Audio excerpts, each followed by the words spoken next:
गरीब किसान की कहानी एक प्रेरणादायक कहानी जो संघर्ष, मेहनत और सफलता को दर्शाती है। अध्याय एक गरीब किसान का परिचय। गंगा गांव के एक छोटे से कोने में रामलाल नाम का एक किसान रहता था। वह अत्यंत गरीब था, लेकिन उसका दिल सोने जैसा था। उसकी जमीन बहुत कम थी और जो थी भी वो उपजाऊ नहीं थी। फिर भी वो अपनी पत्नी सीता और 2 बच्चों मोहन और गुड़िया के साथ ईमानदारी से जीवन व्यतीत करता था।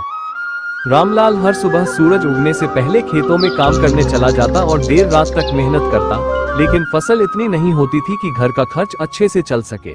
गरीबी और कठिनाइयों के बावजूद वो अपने बच्चों की पढ़ाई को महत्व देता था। अध्याय 2 संघर्ष की शुरुआत। एक साल गांव में भयंकर सूखा पड़ा। रामलाल की फसल पूरी तरह बर्बाद हो गई। कर्ज बढ़ता जा रहा था और साहूकार हर रोज पैसे लौटाने का दबाव डालता था। गांव के कई किसान शहर चले गए, लेकिन रामलाल ने हार नहीं मानी। उसने सोचा, अगर मैं मेहनत करूं और कुछ नया करूं, तो शायद किस्मत बदल जाए। उसने गांव के बुजुर्गों से सलाह ली और पुराने तरीकों की बजाय नई खेती की तकनीकों के बारे में सोचा, लेकिन उसके पास न बीज थे, न खाद और न ही पैसा। अध्याय 3 एक नई उम्मीद। रामलाल ने अपने बैल को बेचकर थोड़े पैसे इकट्ठे किए और उससे नई तकनीकों से खेती करने की योजना बनाई। उसने पास के गांव में जाकर अच्छे बीज खरीदे और बंजर जमीन को उपजाऊ बनाने के लिए खुद मेहनत करने लगा। गांव के लोग उसे पागल समझते थे।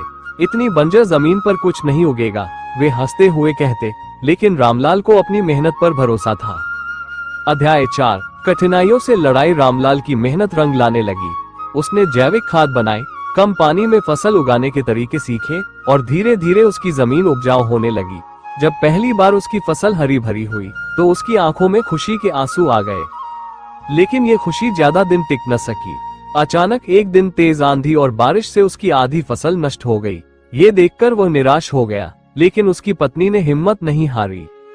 रामलाल, मेहनत करने वालों की कभी हार नहीं होती, सीता ने उसे समझाया। उसकी बातों से प्रेरित होकर रामलाल ने और मेहनत शुरू कर दी।